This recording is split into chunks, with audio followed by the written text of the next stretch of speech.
everybody. My name is Heather Hope. I'm a travel storyteller. My passion is traveling around the world and collecting as many of the wild and wacky things that happen to me on my trips, and coming back and telling my friends and family everything that happened.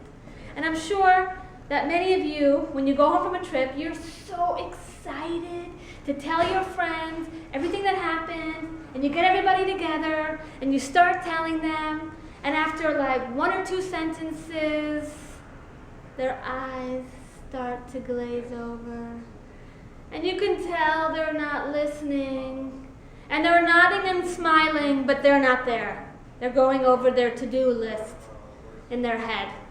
And it's so disappointing because you were so excited to tell them about that unbelievable deal you got on that 5-star resort and that amazing cruise that you went on where the service blew your mind, and that perfectly cooked piece of fish that you had at that beach restaurant while the spectacular sun was setting.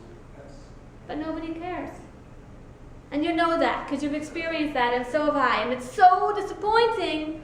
But what I've learned is that nobody wants to hear the stories where great things happen to you.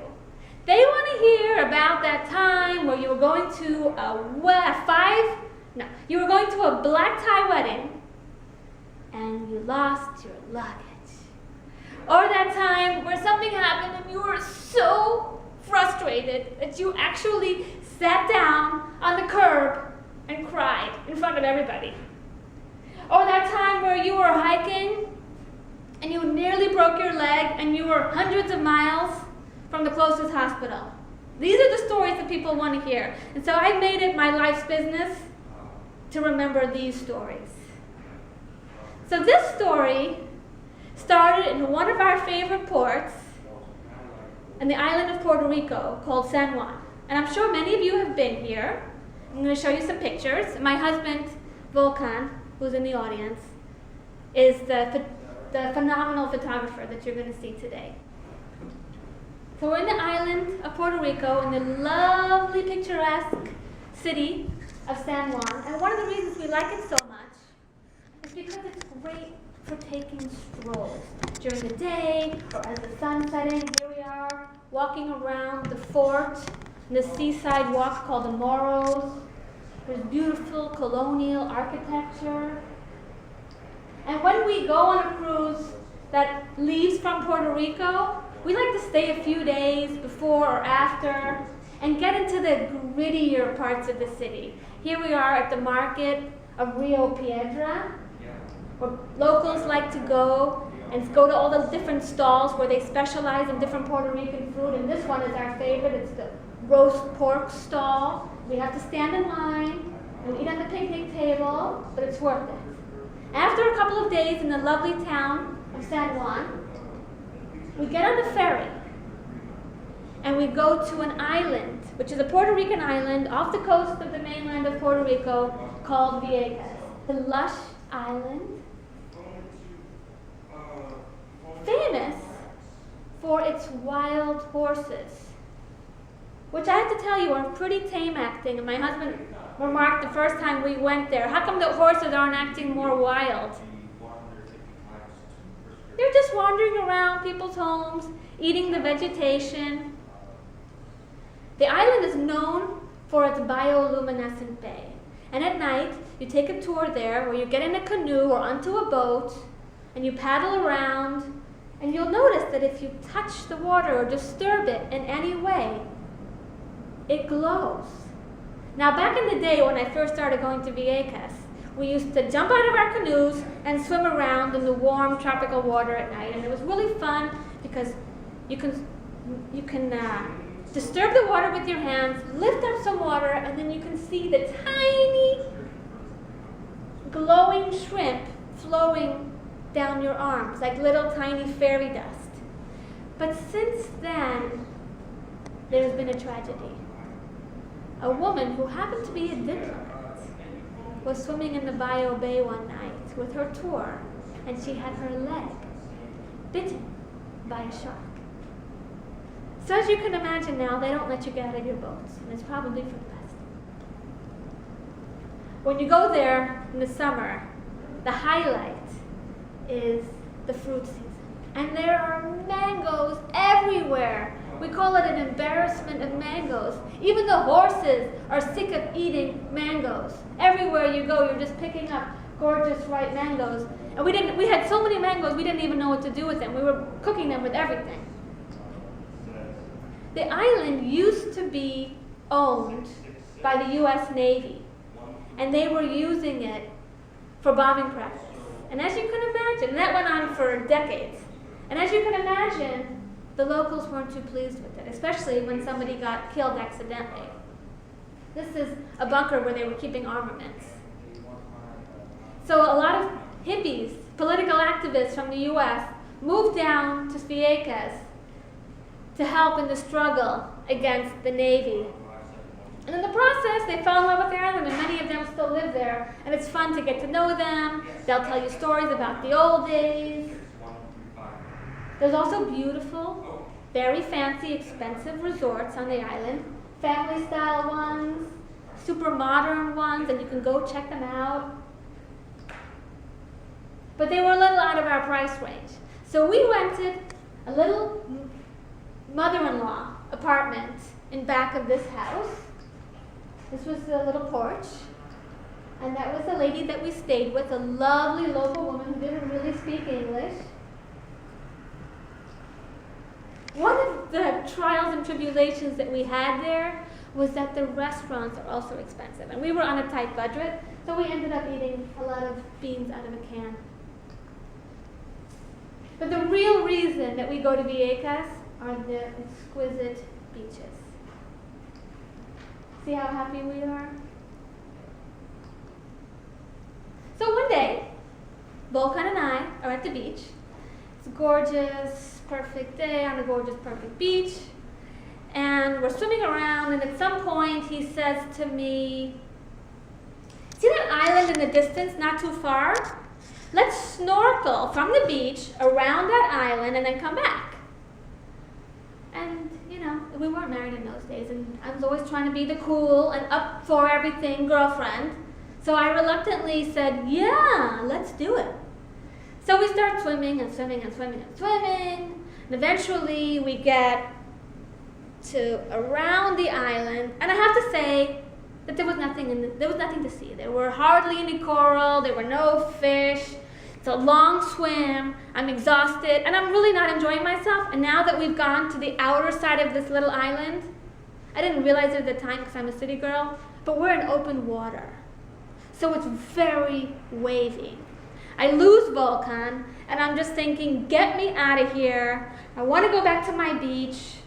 So I start swimming as fast as I could, as long as I could, just to get around the side of the island and get back to my beach and be done with this project.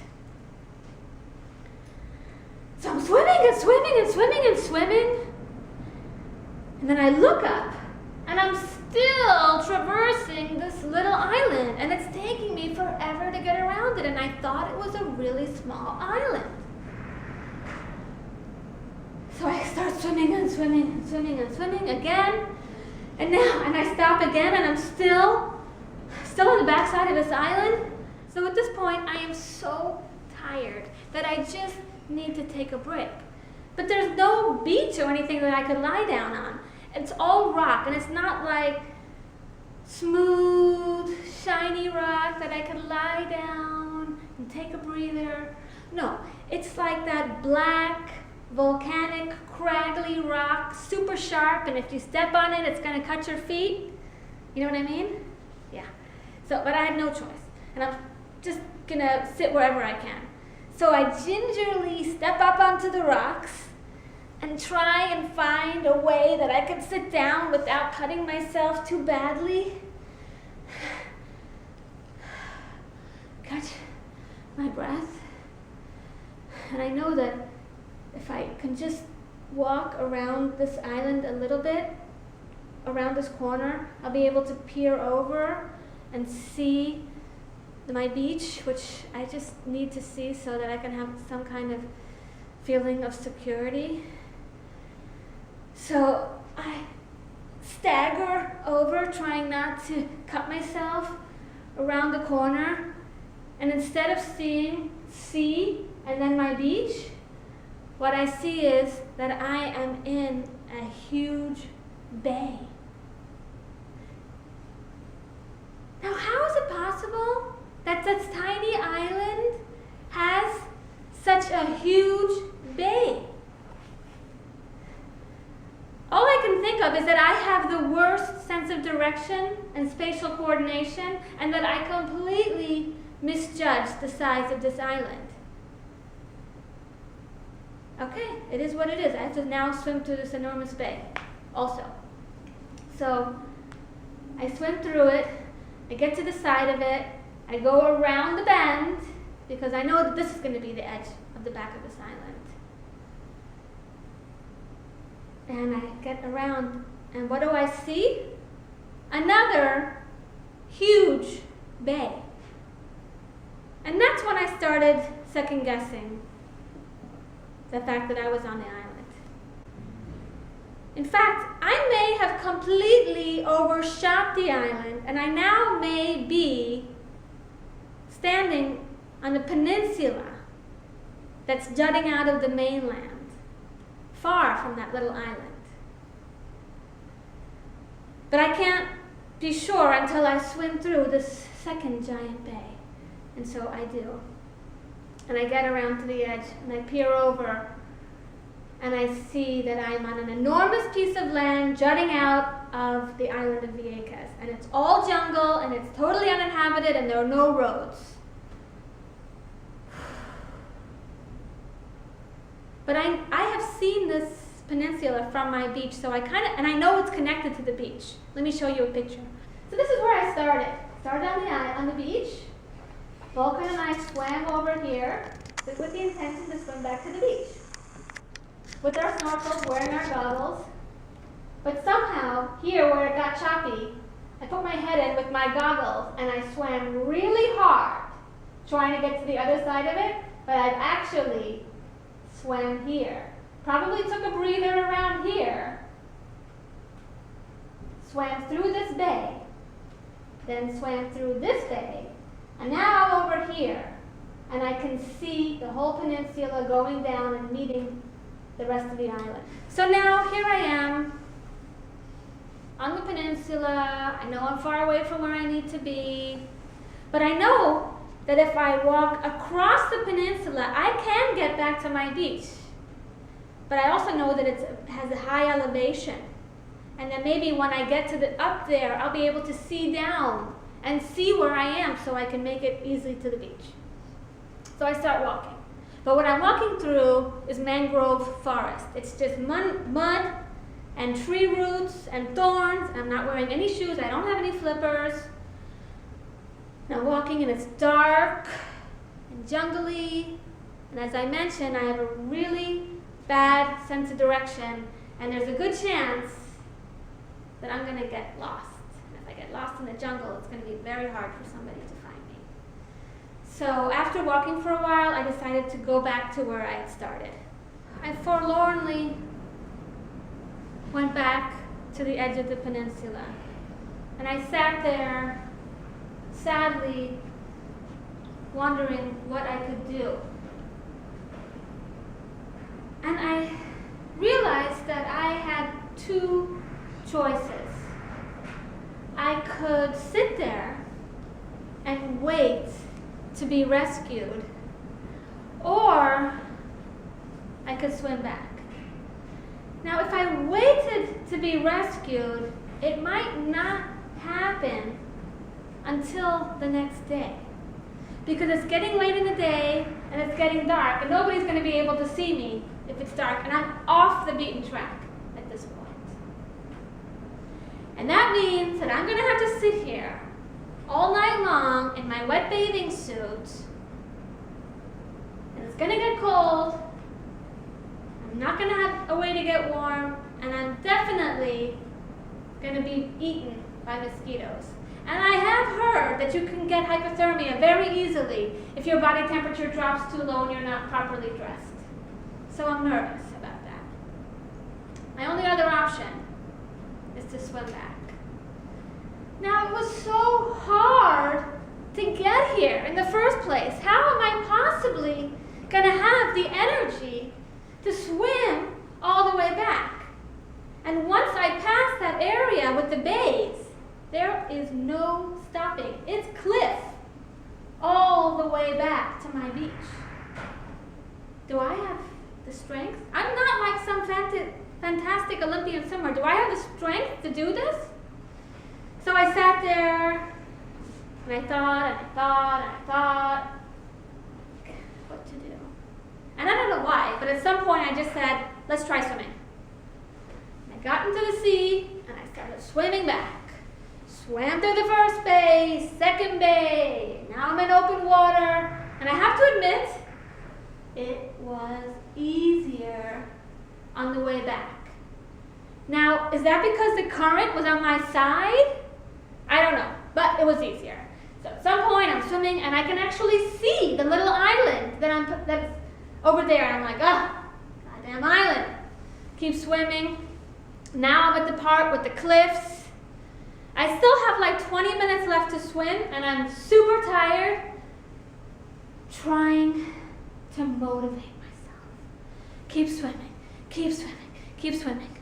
And what I'm telling myself is, tonight you're not eating beans out of a can. Tonight, you're going to eat in the best restaurant on this island.